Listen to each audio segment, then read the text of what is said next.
아멘. 하나님의 말씀은 여호수아 14장 6절로 15절 말씀입니다.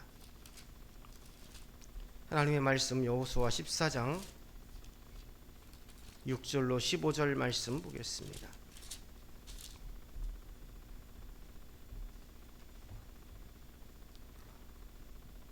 우리 본문이 길지만 말씀에 유의하면서 한 절씩 기록해 올리겠습니다. 그때의 유다 자손이 길갈에 있는 여호수아에게 나아오고 그니스 사람 여분네 아들 갈렙이 여호수아에게 말하되 여호와께서 가데스 바네아에서 나와 당신에게 대하여 하나님의 사람 모세에게 이르신 일을 당신이 아시는 바라.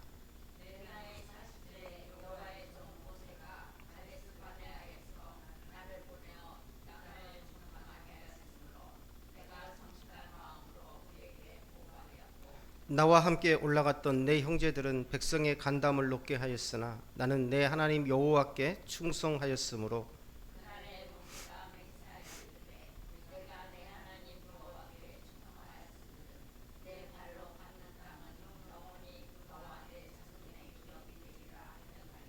이제 보소서 여호와께서 이 말씀을 모세에게 이르신 때로부터 이스라엘이 광야에서 방황한 이 45년 동안을 여호와께서 말씀하신 대로 나를 생존하게 하셨나이다. 오늘 내가 85세로 돼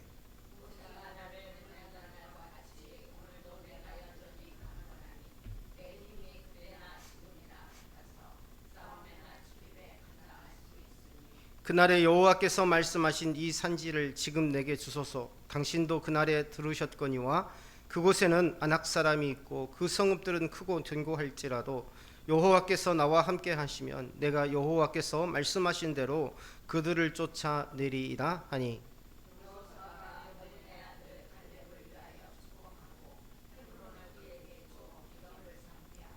헤브론이 그니스 사람 여분네 아들 갈렙의 기업이 되어 오늘까지 이르렀으니 이는 그가 이스라엘의 하나님 여호와를 온전히 쫓았음이라.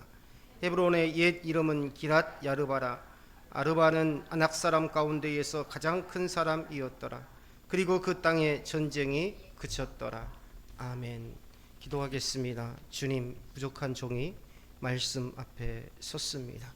온전히 사용하시고 주님, 주님의 사역에 전제와 같이 부어지게 하여 주옵소서. 오늘 또 말씀을 상고할 때에 이 말씀 속에 하나님의 지혜가 있음을 확신하게 하시고 주님, 막혔던 모든 문제들이 아버지 하나님 해결되는 은혜가 있게 하옵시고 캄캄하였던 우리의 삶이 주님의 말씀의 빛으로 환하게 밝혀지는 그러한 은혜를 경험하게 하여 주옵소서. 참으로 듣고 깨달았지만 행하지 못하는 그 무지함에 머물지 않게 하옵시고 하나님의 말씀에 순종함으로 날마다 살아계신 주님께서 나와 함께 계심을 확신하며 아버지 하나님 가슴 뜨겁게 모든 사람들에게 증거할 수 있는 복된 삶이 되게 하여 주옵소서. 오늘 또 아버지 하나님 예배를 성령께서 주관하여 주옵시고 하늘의 천군 천사가 아버지 하나님 가득하여서 참으로 주님의 말씀을 나누는 이 성도의 기업 가운데에 하나님의 놀라운 복과 은혜가 임하게 하여 주옵소서. 종의 입술을 지켜주시기를 바라옵고 예수님의 이름으로 기도드리옵나이다. 아멘.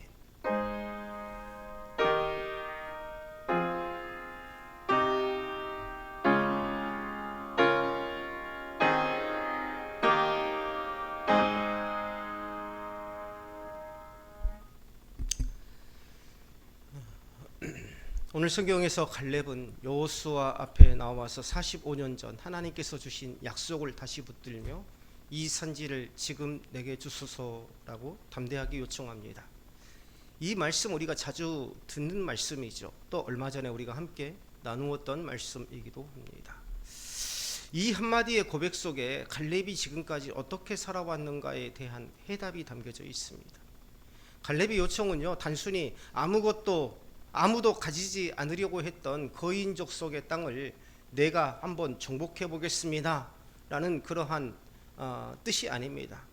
땅을 요구하는 것이 아니라 하나님의 약속을 바라보며 그 하나님의 약속이 반드시 이루어질 것을 확신하는 믿음으로 구한 것이고 또 그 하나님의 약속이 이루어질 때까지 내가 온전히 쓰임 받겠다라는 결단의 믿음인 것이죠.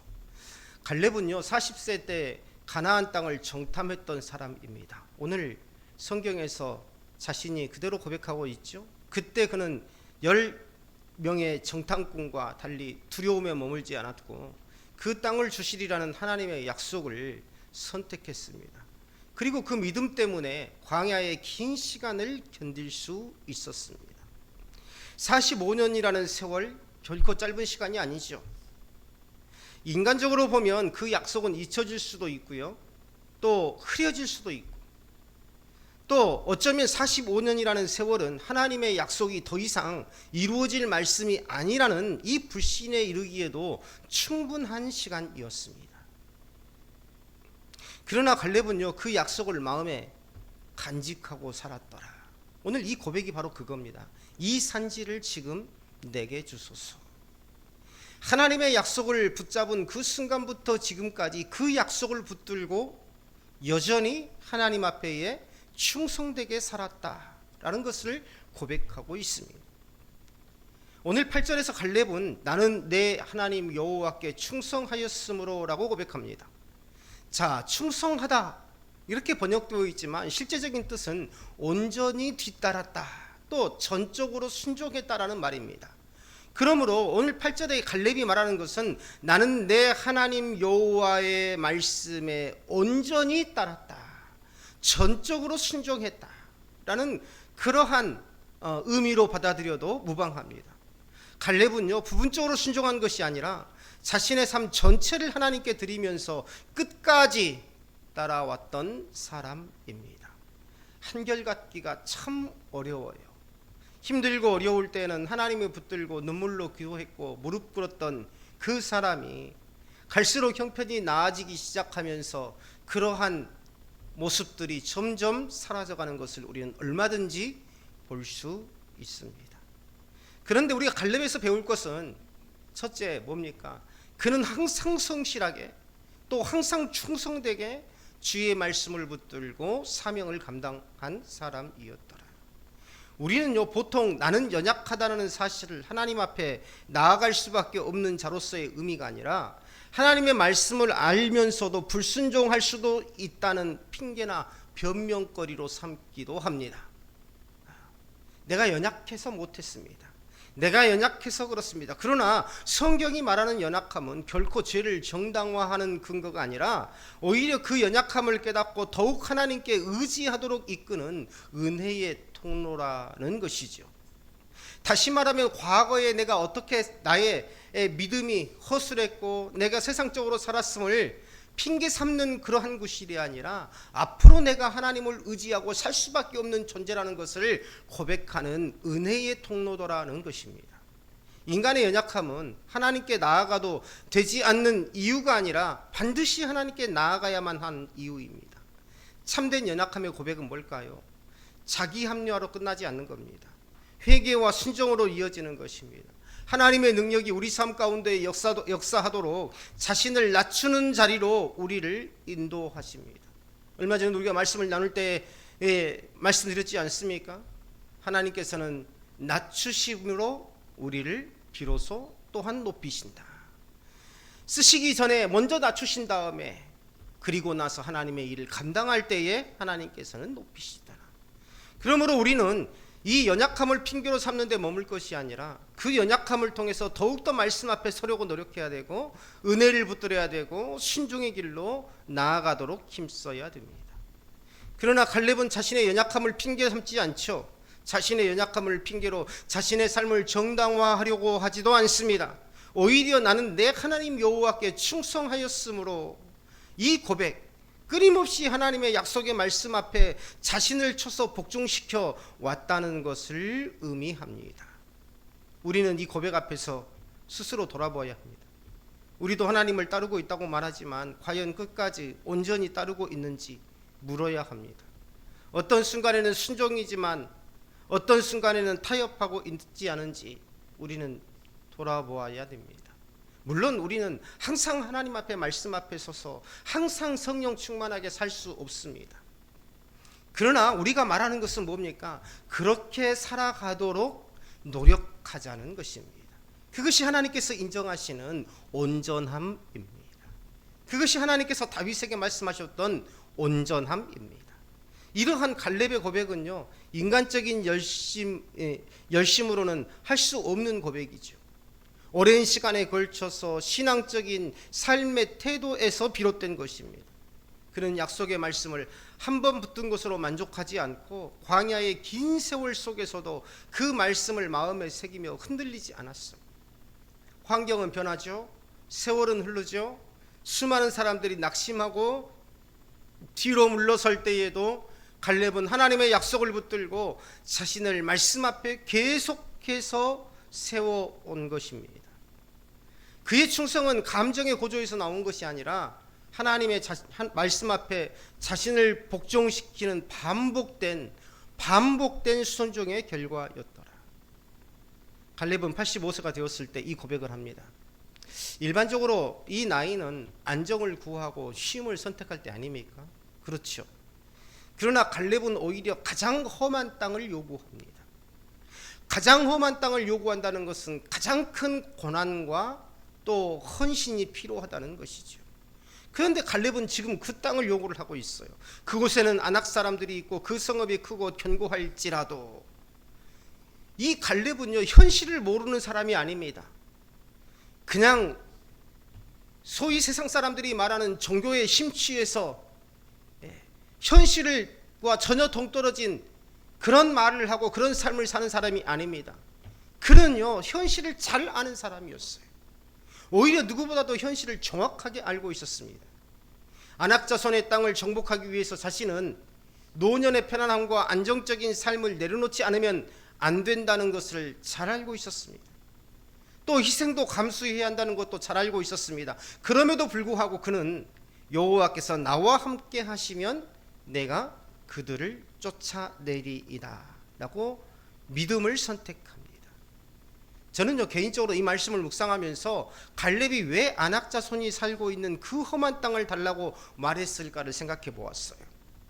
이미 정복 전쟁 이후에 지도자로서 안정적인 지위와 편안한 삶을 살고 있었을 것입니다. 그렇잖아요?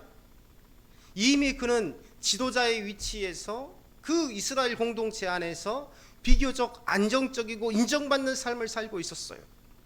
그런데 그것을 다 포기할 만큼 어려운 일을 왜 늦은 나이 85세에 하려고 할까? 갈렙은 개인적인 영화와 안정을 위해서 그 땅을 구한 게 아닙니다.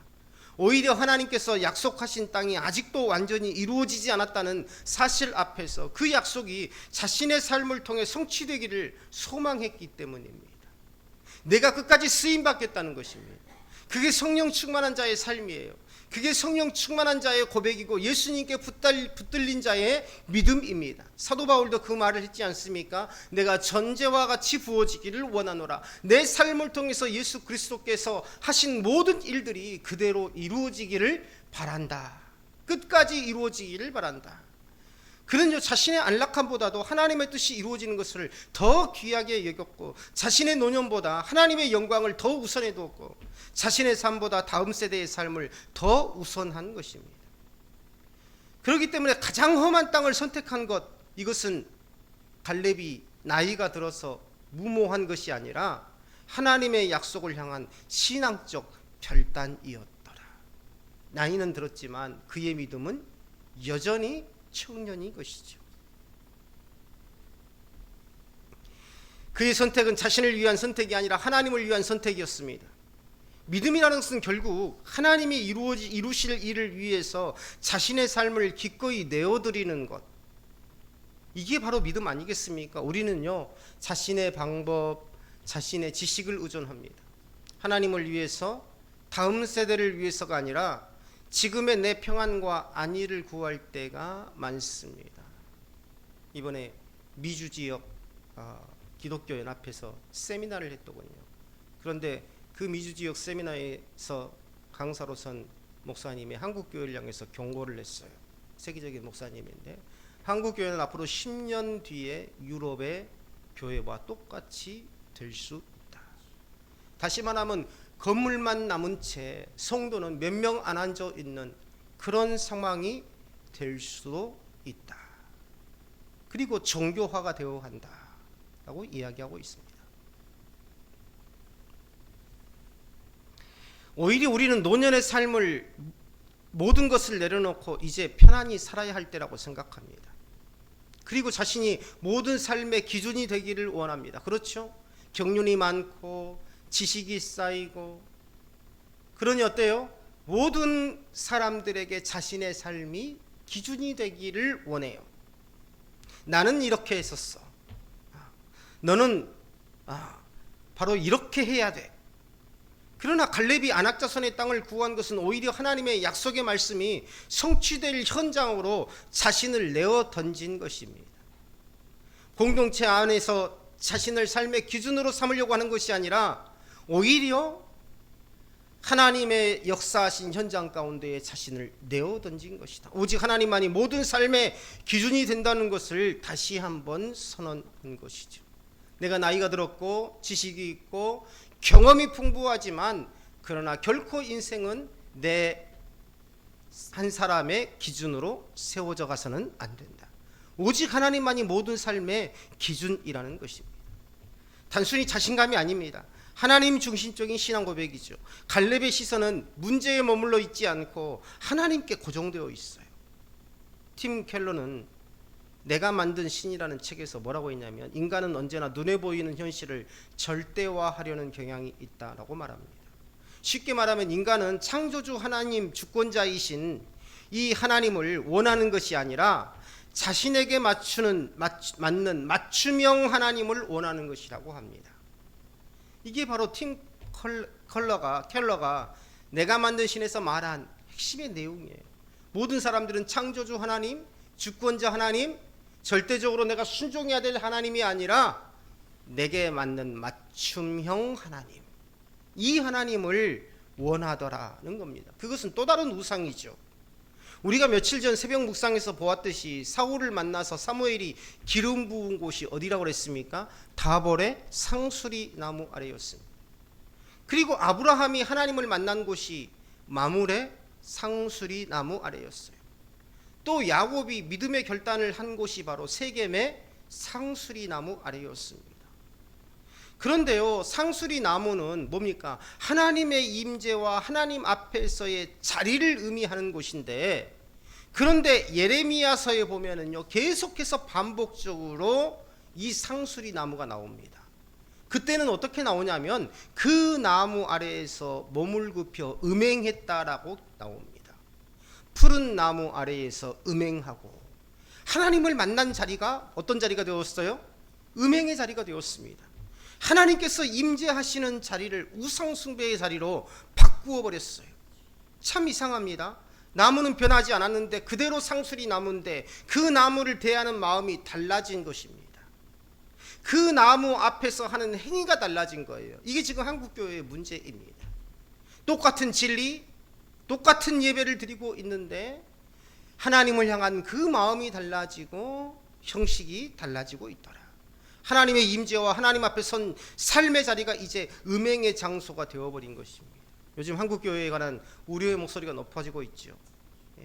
어제 우리 전사님도 잠깐 언급했듯이 온누리교회에서 주일 예배를 토요일에도 드리도록 예배를 만들어서 시행하고 있고, 여러 교회들이 앞다투어서 토요일 주일 예배를 만들고 있어요. 주일은 언제 예배 드리는 겁니까? 주일에 예배 드리는 것 아닙니까? 그런데 토요일 주일 예배, 일요일 주일 예배, 우리가 지금 드리고 있는 것은 일요일 주일 예배라고 하고, 토요일 날 드리는 예배는 토요일 주일 예배라고 하고, 그러니까 주일의 날은 주의 날로 그날의 예배를 드리는 것이 주일 예배입니다. 그런데 토요일 주일 예배, 일요일 주일 예배라고 해서 토요일도 주일 예배를 드릴 수 있도록 한 것입니다. 카톨릭화 되어가는 것이죠. 이번에 미주지역 세미나에서 말한 게 바로 이겁니다. 기독교의 카톨릭화. 사람의 편리를 따라가더라는 거예요. 수많은 목회자들과 해외의 기독교인들이 토요일 주일 예배는 비성경적이라고 말하지만, 또 성명도 내지만, 우리나라에서 가장 큰 교회인 온누리교회에서 그러한 것들을 만들어서 시행하니 그 누구도 감히 막을 자가 없는 것입니다. 온누리교회 이재훈 목사가 밝힌 것은요, 교회사나 성경을 통해서 토요일 주일 예배가, 토요일에 드리는 주일 예배가 정당하다는 것을 확인했다는 것입니다. 유대인의 시간 개념으로는요, 우리처럼 아침부터 다음날 아침까지가 하루가 아니에요. 언젠가 제가 말씀드렸을 겁니다. 저녁부터, 유대인의 시간 개념, 하루의 개념은 우리의 시간 개념으로 아침부터 다음날 아침까지가 하루가 아니라 저녁부터 다음날 저녁까지가 하루 개념입니다. 이게 유대인의 시간 개념이에요. 그래서 토요일 저녁에도 물론 뭐라고요? 주일이라는 겁니다. 이것은 지극히 인간적인 크로노스적인 해석이죠. 하나님께 맞춘, 하나님 앞에 하나님의 시선으로 바라본 그러한 이 카이로스적 시선이 아니라 인간의 시간, 인간의 편리함에 맞춘 크로노스적인 해석. 마치 본인이 신학적인 정의를 내려서 주일의 개념을 바꿔버린 겁니다. 그 누구도 말하지 못해요. 말리지 못합니다. 감히 교단에서 온누리교회를 징계하지 못합니다. 그런데 문제는 기독교 신문들의 반응입니다. 온누리교회가 토요일 주일 예배를 드림으로써 교회의 건축 문제를 해결했다. 더 많은 신도들이 모이려면 더 큰 예배당이 필요하지만 토요일 주일 예배를 만들어서 인원이 분산되는 효과를 가져와서 건축할 필요가 없어졌다는 것입니다. 결국 이 기사를 읽은 교회들은 어떤 생각을 갖겠어요? 교회를 건축할 게 아니라 우리도 토요일 주일 예배를 만들어야 되겠구나. 그래서요, 사실 토요일 주일 예배를 만드는 교회들이 수도권에서 일부 지금 생겨나고 있습니다. 사단의 일입니다. 인본주의적이고 자기중심적이고 기독교가 이제 본격적으로 종교화되어 가고 있는 거예요. 이제 더 나아가서 일주일 중에 한 번만 드리면 주일 성수했다는 정당성을 부여해 줄 때가 올 것입니다. 굳이 주일을 지키려고 우리가 힘쓸 필요도 없어요. 그렇지 않습니까? 토요일 날 드려도 되고 온라인으로 드려도 되고 내가 누워서 드려도 되고, 그래도 우리는 주일 성수를 한 것입니다. 왜요? 사람은요, 항상 편리한 것을 추구하려는 성향이 있기 때문입니다. 참된 믿음은 보이는 현실을 넘어서 하나님을 바라보는 겁니다. 갈렙은 거인을 보았지만 두려워하지 않았고 하나님을 보았기에 담대할 수 있었습니다. 우리는요, 종종 삶의 산지를 피하려고 합니다. 험하고 어려운 길보다는 편안하고 안정된 길을 선택하려고 합니다. 그러나 하나님께서 우리에게 맡기신 사명은 때로 그 산지와 같습니다. 수고가 필요하고 싸움이 필요하고 믿음이 요구되는 자리입니다. 그럼에도 불구하고 우리는 그 산지를 향해서 나아가야 됩니다. 왜냐하면 그곳에 하나님의 약속이 있기 때문입니다. 존 파이퍼 목사님은 하나님을 기뻐하라는 책에서 하나님은 우리가 편안함 속에서가 아니라 하나님을 신뢰하는 자리에서 가장 큰 기쁨을 누리도록 창조하셨다. 우리의 기쁨은 하나님을 신뢰하는 자리에서 비롯된다라는 것을 강조한 것입니다. 갈렙의 삶이 바로 그러하죠. 편안한 삶을 구하지 않고 하나님을 신뢰하는 자리를 택했습니다. 또 갈렙의 고백 속에서 우리가 놓치지 말아야 될 것은 그가 여전히 강건하다는 부분입니다. 오늘 11절에서 그는 내 힘이 그때나 지금이나 같아서 싸움에나 출입에 감당할 수 있으니라고 고백합니다. 이 강건함, 단순히 육체적인 강건함만을 말하지 않습니다. 하나님을 향한 믿음에서 비롯된 영적인 강건함을 말합니다. 영적인 강건함, 상당히 의미가 있어요. 우리가 나이가 들어서 육체적인 강건함을 자랑하지만 영적인 강건함에는 미숙한 분들이 참 많더라. 우리가 마음 써야 될 것은 뭡니까? 영적인 강건함이에요. 갈렙과 같은 하나님 앞에 선 내 삶을 돌아보고 내가 하나님 앞에 끊임없이 나아가려고 하는 그러한 나의 모습. 이사야 40장에서 말하는 것처럼 여호와를 앙망하는 자는 새 힘을 얻는다는 이 약속이 이 갈렙의 삶 속에서 실제로 나타난 것입니다. 우리는 나이가 들수록 약해지는 것이 자연스럽다고 생각합니다. 물론 육체는 약해질 수 있어요. 그러나 믿음은 반드시 그렇지 않습니다. 오히려 더 깊어지고 더 단단해질 수 있습니다. 그래야 정상적인 믿음 아닙니까? 그렇잖아요. 1년을 믿는 사람보다 2년을 믿는 사람, 2년을 믿어온 사람보다 10년을 믿은 사람, 10년을 믿은 사람보다 30년, 40년을 믿는 사람이 더욱더 믿음이 깊어지고 더 영적으로 단단해져야 되지 않습니까? 그게 정상이지 않습니까? 수많은 시간 속에서 연단받고 살아온 삶이 믿음이 깊어져야 하지 않을까요? 그런데 오히려 우리는 그렇지 못합니다. 우리는 그것을 내가 연약해서라는 말로 덮어버릴 때가 많아요. 하나님을 향한 소망을 붙들고 살아갈 때에 우리의 내면은 더욱더 강건해지는 것입니다. 그렇기 때문에 어때요? 우리는 나이가 들수록 더욱더 하나님을 향한 소망을 붙잡고 갈렙과 같이 항상 우리는 하나님이 역사하시는 현장에서 주인공으로 쓰임받기를 소원해야 됩니다. 갈렙은 자신의 과거를 자랑하지 않습니다. 단지 하나님께서 주신 약속을 붙들고 있을 뿐이죠. 그리고 그 약속을 이루시는 분도 하나님이심을 잘 알고 있습니다. 그래서 그는요, 여호와께서 나와 함께 하시면이라고 말합니다. 여기에서 신앙의 핵심이 드러나죠. 우리의 능력이 아니라 하나님이 함께 하심이 모든 것을 결정한다. 이게 바로 갈렙의 믿음입니다. 예수님 없는 교회가 많아지고 있어요. 앞서 말한 토요일 주일 예배를 만든 교회들이 바로 그러합니다. 하나님 중심이 아니라 인간 중심의 교회로 바뀌어가고 있는 거예요. 약속과 결단의 자리를 상징하는 상수리 나무가 음행의 자리로 바뀌어지고 있는 것입니다. 이런 교회들이 많아지면서 이런 마음이 생겨요. 우리 자녀들이 혹 그런 교회에 다니면 어떡하지? 마이클 호트는 그리스도 없는 기독교라는 책에서 신앙의 위험을 지적하면서 인간 중심의 신앙에서 신앙이 얼마나 하나님 중심을 쉽게 하나님 중심을 잃어버린지 모른다라고 말합니다. 갈렙의 고백은 철저히 하나님 중심입니다. 내가 할 수 있다가 아니라 여호와께서 함께 하시면입니다. 이게 바로 개혁주의 신앙의 본질이에요. 오직 하나님께 영광을 돌려야 합니다. 결국 여호수아는 갈렙에게 헤브론을 기업으로 주죠. 그리고 성경은 그 이유를 이렇게 기록합니다. 이는 그가 이스라엘의 하나님 여호와를 온전히 따랐습니다. 온전함. 완벽함이 아닙니다. 온전함이에요. 성경은요, 하나님 앞에 쓰임받은 자의 삶이 온전하였다라고 반복해서 기록하고 있어요. 완벽함이 아닙니다.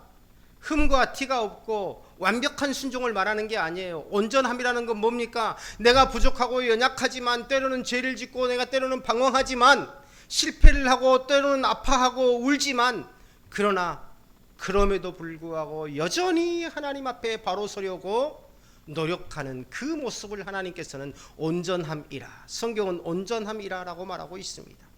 지금 우리에게 주어진 산지가 무엇인지를 돌아보시길 바랍니다.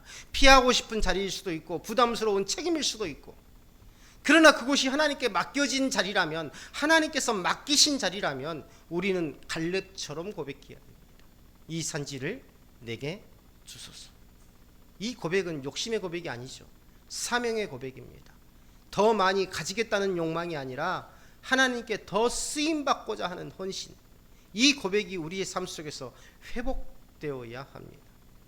우리의 인생이 길어질수록, 경험이 쌓일수록 오히려 믿음이 식어가는 것이 아니라 더 뜨거워져야 합니다. 김연아 선수는 세계적인 선수 아닙니까? 근데 어렸을 때에 스케이팅을 시작을 했는데, 김연아 선수가 하겠다는 게 아니라, 부모가 먼저 선수로 키우겠다는 게 아니라 코치가, 어렸을 때의 코치가 부모님께 이야기했답니다. 내가 모든 것을 다해서 이 아이를 키워보겠습니다. 재능도 있었지만 이 김연아 선수를 눈여겨보고 절대 이 선수는 선수로서, 그냥 짧은 선수로서 끝날 인생이 아니라 정말 세계적인 선수가 될 것이다라는 기대감을 가지고 보았던 게 뭐냐면 끊임없는 노력이었다고 해요. 어떤 아이들은 몇 번 스핀을 돌다가 몇 번 넘어지면 포기하고 하는데, 이 김연아 선수는 끝까지, 그게 될 때까지 앉아서 울다가 또 일어나서 또 하고, 아파서 울다가 일어나서 또 하고, 포기하지 않고 끊임없이 계속했다는 그것을 보고 반드시 대성할 선수라는 확신을 가지고 부모님께 찾아가서 내가 이 김연아 선수를 키워보겠다, 이 아이를 키워보겠다라고 말했다고 했지 않습니까? 바로 우리도 이러한 믿음을 가져야 됩니다. 갈렙처럼 나이가 들어도 여전히 하나님의 일을 향해 나아가는 믿음의 용사. 그래서 오늘 우리는 다시 이 고백을 마음에 새겨야 됩니다. 환경을 보지 않고 나이를 보지 않고 조건을 따지지 않고 오직 하나님을 바라보며 고백해야 됩니다. 이 산지를 내게 주소서. 하나님께서 함께 하신다면 그 어떤 산지도 우리의 믿음 앞에 무너져 버릴 것입니다. 그리고 그 길 끝에서 우리는 하나님께서 예비하신 기업을 누리게 될 것입니다. 저와 우리 동역자님들이 그러한 믿음으로 갈렙과 같이 하나님께서 주신 그 약속의 땅을 받아 누리는 복된 은혜가 있기를 주님의 이름으로 축원합니다. 기도하겠습니다. 자비로우신 아버지 하나님, 참으로 우리의 육체의 연약함이 영적인 연약함이 되지 않도록 늘 말씀 앞에서 우리 자신을 살피며 갈렙과 같이 하나님께서 역사하시는 그 현장에서 쓰임받기를 소망하며 내 삶이 하나님의 약속의 성취의 도구로 온전히 쓰임받기를 기대하는 삶이 되게 하여 주옵소서. 항상 아버지 하나님, 내 삶의 경륜과 아버지 하나님 나이를 통해서 아버지 하나님 모든 사람의 앞에서 내 삶을 기준으로 삼으려는 그런 삶이 아니라 항상 하나님의 말씀을 기준으로 삼고 먼저 내 자신을 쳐서 복종시키며 겸손함과 절제함으로 아버지 하나님 참으로 공동체 앞에서 섬기고 또 헌신하는 그러한 믿음이 되게 하여 주옵소서. 오늘 또 아버지 하나님 말씀을 듣고 결단하는 우리 동역자들의 마음 가운데에 하나님께서 평안과 기쁨을 허락하여 주옵시고 하나님께서 함께 하신 그 삶 속에서 참된 기쁨을 얻으며 하나님의 뜻을 성취해 나가는 복된 삶이 되게 하여 주옵소서. 예수님의 이름으로 기도드리옵나이다. 아멘.